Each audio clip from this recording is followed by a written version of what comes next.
serbisyo forever. Yeah, yeah, yeah. Ayaw, ayaw. Si Mayor Aliana. Bagong umaga, bagong pag-asa. Si Mayor Alia, masaya mong dragon, dalay ginhawa. Ako po si Alia Messia Mondragon, ang dating Vice Mayor, at ngayon po ay tumatakbo para sa posisyon ng Mayor ng Crimson City.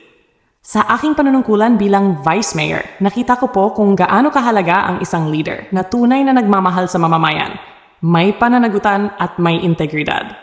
Hindi po sapat ang titulo. Ang mahalaga ay ang serbisyong ramdam ng tao. Bilang Vice Mayor, may mga konkretong programang ating naisakatuparan. Nakapagbigay po tayo ng maayos na benepisyo at ayuda sa ating mga mamamayan. Nakatulong po tayo sa ating mga magsasaka. Tinugunan ang kanilang pangangailangan upang patuloy silang makapagbigay ng pagkain para sa lungsod. Nakapagbigay rin po tayo ng libreng pagkain para sa lahat ng mamamayan sa ilalim ng maayos at responsibleng paggamit ng budget ng Vice Mayor. Ang lahat ng ito ay ginawa hindi para sa papuri, kundi dahil karapatan ng mamamayan ang maramdaman ang gobyerno.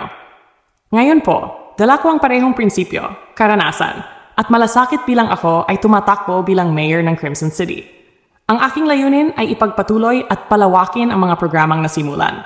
Isang pamahalaang may integridad, pananagutan, at pusong naglilingkod.